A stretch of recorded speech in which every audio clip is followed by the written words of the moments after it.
Je vous salue encore, chers amis, en cette matinée de percée où nous croyons que Dieu a une parole d'excellence et une parole de grâce.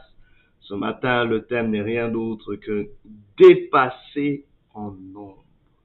Dépasser en nombre. Pour ceux, nous lisons Nombre chapitre 13, verset 26, et nous sauterons verset 30 à 33. La Bible dit ceci: à leur arrivée, ils se rendirent auprès de Moïse et d'Aaron et de toute l'assemblée des enfants d'Israël à Kadès, dans le désert de Paran. Ils leur firent un rapport ainsi qu'à toute l'assemblée et ils leur montrèrent les fruits du pays. Verset 30. Caleb fit taire le peuple qui murmurait contre Moïse. Il dit: montons, emparons-nous du pays, nous y serons vainqueurs. Mais les hommes qui étaient allés avec lui dirent: nous ne pouvons pas monter contre ce peuple, car il est plus fort que nous. Et ils décrièrent devant les enfants d'Israël le pays qu'ils avaient exploré. Ils dirent: le pays que nous avons parcouru pour l'explorer est un pays qui dévore ses habitants. Tous ceux que nous y avons vus sont des hommes d'une haute taille. Et nous y avons vu des géants, enfants d'Anak, de la race des géants. Nous étions à nos yeux et aux leurs comme des sauterelles. Dépassé en nombre. Que fais-tu quand tu te sens submergé par les faits qui sont devant toi? Tu te sens dépassé par ce que ça coûte de vivre un bonheur, d'accomplir quelque chose, d'élever tes enfants, de réussir ton foyer, ton mariage, d'atteindre tes objectifs financiers, d'avancer dans ta destinée. Tu te sens diminué devant le défi, tu te sens diminué devant le nombre. Laisse-moi te dire une chose, les choses deviennent dures quand on est beaucoup plus proche de l'accomplissement d'une promesse. La promesse que tu as dans ton cœur est réelle. Cette promesse que les enfants d'Israël avaient d'un pays où coulait le lait et le miel était réelle. C'était pas une utopie. Ce pays était prospère.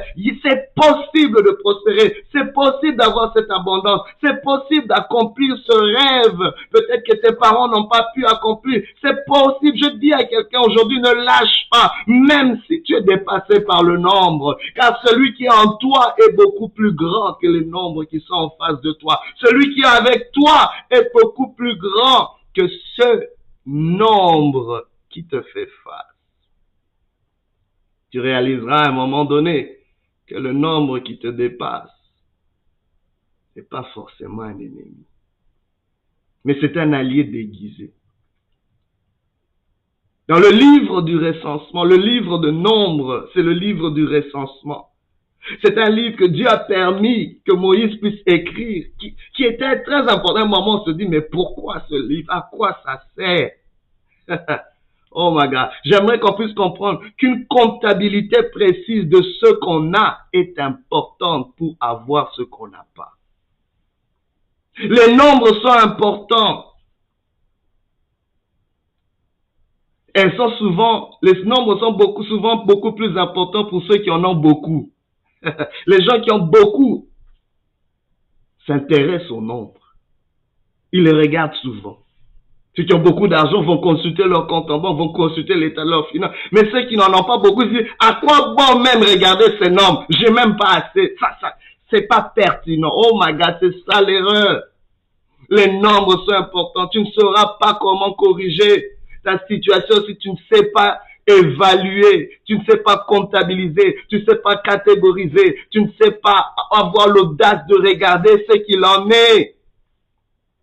Tu dois aller savoir quel est ton état de santé, connaître ton bilan de santé, ne te cache pas, il y a quelqu'un qui doit aller s'examiner, savoir qu'est-ce qu'il en est, n'aie pas peur du nombre, n'aie pas peur des faits, le nombre nous parle des faits, Dieu n'ignore pas les faits. Aujourd'hui, parfois avec notre foi, on est tellement zélé qu'on veut ignorer les faits. La foi ne va pas exclure les faits, mais la foi va transcender les faits, mais elle va commencer par les faits. Il faut qu'on regarde, comment seras-tu, sur quoi tu vas exercer, oh my God, ta foi, si tu n'es pas conscient des faits.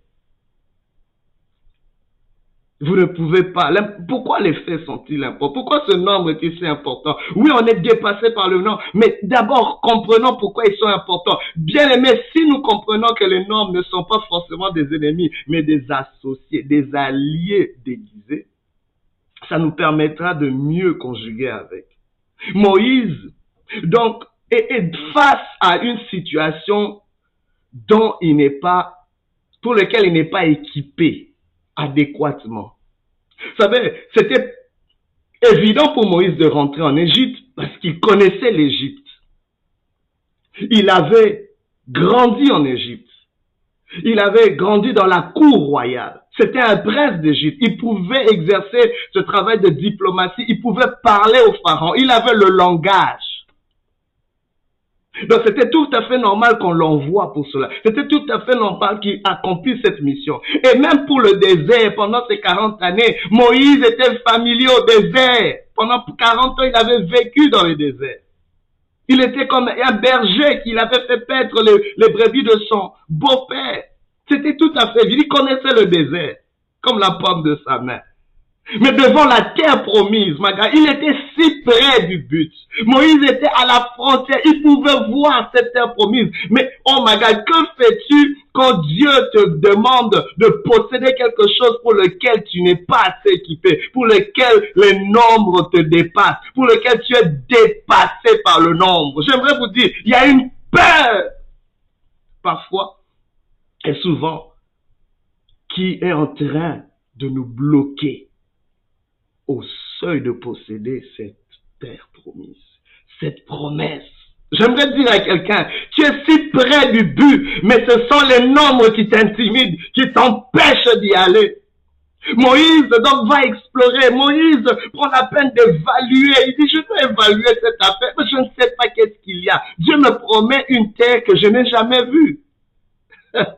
Oh, laissez-moi vous dire, je vais annoncer prophétiquement à quelqu'un que Dieu veut t'accorder quelque chose que tu n'as jamais vu, que tes parents n'ont jamais vu. La Bible déclare que ce sont des choses que l'œil n'a pas vues, que l'oreille n'a pas entendues, qui ne sont pas montées dans le cœur de l'homme, mais que Dieu a réservé pour ceux qui l'aiment. Ce sont des choses pour lesquelles tu n'as pas été équipé dans ton background, dans ton pédigré. Il n'y a jamais eu quelqu'un qui a fait face à cela. Oh my God, ne va pas seulement poursuivre des choses que ton père, que ton grand-père ou que les gens autour de toi ont fait. Va accomplir des choses que tu n'as jamais vu quelqu'un de ta race, quelqu'un de ton genre, quelqu'un, oh my God, de ton entourage faire.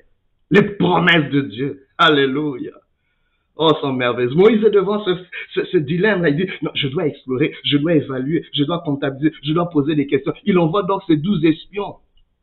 Ces 12 espions qui sont des leaders, qui représentent les 12 tribus d'Israël. Donc ce sont des personnes influentes, ce sont des personnes de confiance, ce sont des personnes qui peuvent jauger. Moïse leur dit, allez explorer le pays, les habitants, les contrées, est-ce que les villes sont, de quel genre elles sont fortifiées, qu'est-ce qu'il en est? Est-ce que c'était vraiment un pays d'abondance? On doit savoir. Alors on lui ramène le rapport. Oh my God. On lui amène le rapport, on lui dit la ville est fortifiée. Non, exactement, ce que Dieu avait promis est réel. Voici la preuve, nous avons des grosses grappes et tout ça qui révèlent que c'est vraiment un pays d'abondance où coule le lait et le miel. Mais, oh my God, quand on ajoute le mais, moi il dit, qu'est-ce que vous voulez encore me dire? À un moment, les grands leaders se posent la question, pourquoi Moïse permet aux rapporteurs, aux espions, de donner leur rapport publiquement sans avoir d'abord en privé écouté leur rapport? Parce qu'à un moment, oh my God, ça fait des rapports quand tu as toute l'assemblée, à un moment tu te dis, ce qu'ils vont dire doit être filtré quelque part. Il faut que le leader ait connaissance de cette information d'abord pour savoir comment la présenter. Mais Moïse laisse tous ces 12 leaders présenter leur rapport. Alors 10 d'entre eux présentent ce rapport qui a l'air vraiment négatif et qui fait murmurer le peuple, qui décourage le peuple, qui affaiblit le peuple parce qu'ils amplifient le nombre. Ils n'amplifient peut-être même pas le nombre. Les faits sont là et ils se sentent petits devant les faits. Ils disent, il y a des géants dans ce pays.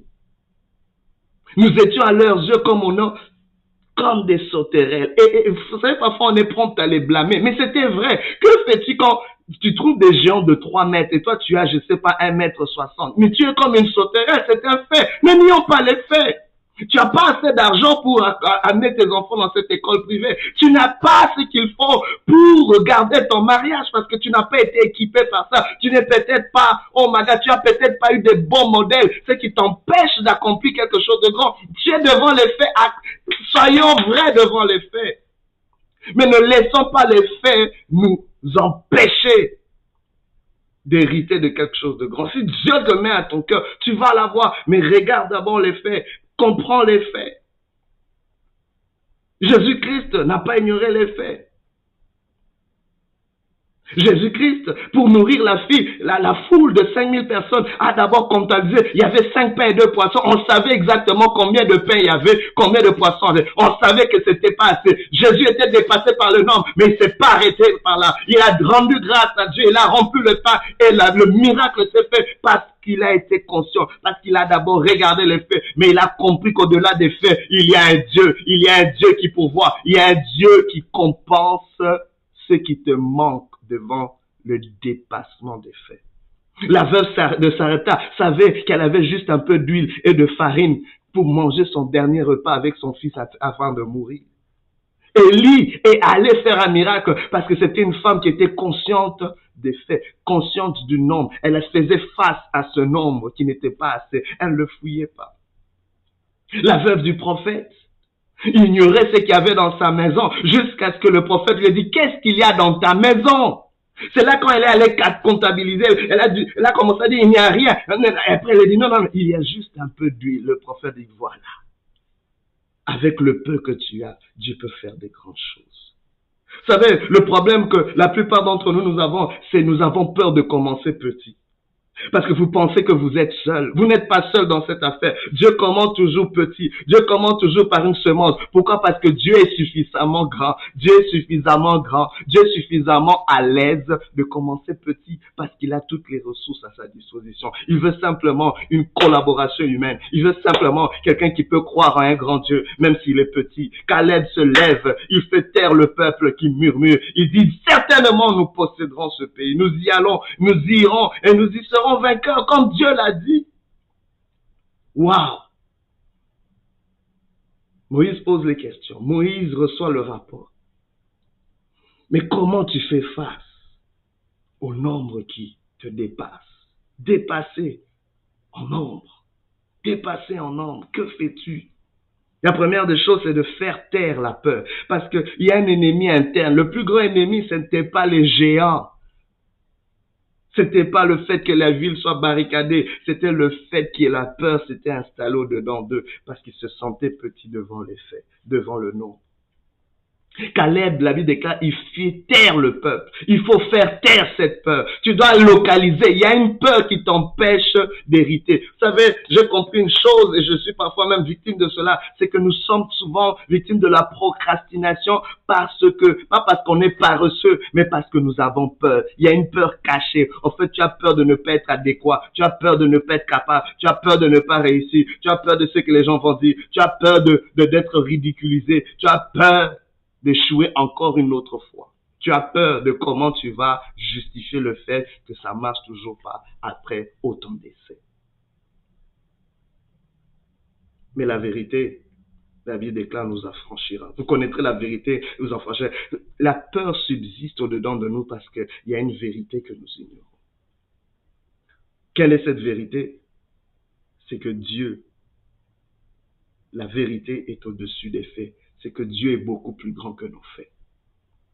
Alors nous devons mettre la vérité au-dessus des faits. Les 10 espions n'avaient pas tort de dire qu'on était à leurs yeux comme les hommes, mais Dieu a qualifié leur rapport de méchant, de mauvais, Pas parce que c'était pas vrai. C'était vrai.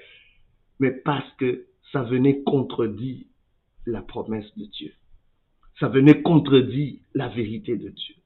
Bien-aimé, ne contredis pas la volonté de Dieu. Ne contredis pas les promesses de Dieu. Fais taire tout ce qui veut contredire la volonté de Dieu, la pensée de Dieu, les promesses de Dieu. La Bible déclare ses promesses sont oui et amen. Ses promesses sont oui et amen. Mais deuxièmement, nous avons besoin aussi d'une illumination interne. Cette lumière qui pénètre au-dedans de nous. La Bible déclare, la révélation de tes paroles est claire. Elle donne de l'intelligence au simple. Tu as besoin d'une vérité, que cette vérité, cette lumière puisse pénétrer ton être intérieur et confronter, déloger toutes ces peurs qui sont installées. Oh my God, il y a quelque chose que tu ne vois pas au-delà de tes faits. Oh my God, il y a quelque chose que tu ne vois pas au-delà de tes faits. C'est il y a un Dieu. Il y a le Dieu qui établit la loi de séma et de la moisson. Il dit que toute semence cache toujours une moisson beaucoup plus grande qu'elle. Dieu est celui qui fera croître la semence. Paul pouvait dire, Paul a planté, Apollos a arrosé, mais c'est Dieu qui fait croître. Caleb a compris, si nous y allons, Dieu fera croître notre démarche. Dieu comme Omaga fera croître ce qui est petit pour amener quelque chose de grand. On est peut-être dépassé en nombre, mais notre Dieu est plus grand que le nombre. Omaga, la Bible nous dit, celui qui est avec nous est plus grand que ce qui est contre nous. Omaga, celui qui est en nous est plus grand que celui qui est dans ce monde. Acceptons de commencer un petit. Mais l'autre chose pour finir, j'aimerais vous dire que la vérité de Dieu va compenser pour le nombre qui nous manque. La vérité de Dieu va compenser. Est-ce que tu connais la vérité de Dieu? Est-ce que tu connais ce que Dieu veut faire? Si Dieu est dans ta promesse, si Dieu est dans cette semence, ça va compenser pour le nombre. Ne cherche pas à comprendre comment, mais ça va commencer. Mais bien aimé, avoir les yeux fixés sur ce nombre, c'est aussi développer. C'est ce qui nous aide à savoir qu'est-ce qui manque là où Dieu va nous rencontrer. Et ça permet aussi à notre intelligence de s'ouvrir, de comprendre, d'aller chercher les stratégies, d'aller chercher, bien aimé. On ne pourra jamais solutionner quelque chose qu'on refuse de regarder en face. Regarde cet enfant qui ne fonctionne pas bien. N'aie pas peur de regarder cela en face. Regarde ce mariage qui ne fonctionne pas. Regarde ce qui te manque. Regarde ce qui te manque pour ta destinée. Regarde cela en face et avance. Que Dieu te bénisse et qu'il te fasse du bien. Dépasser en nombre. Alléluia.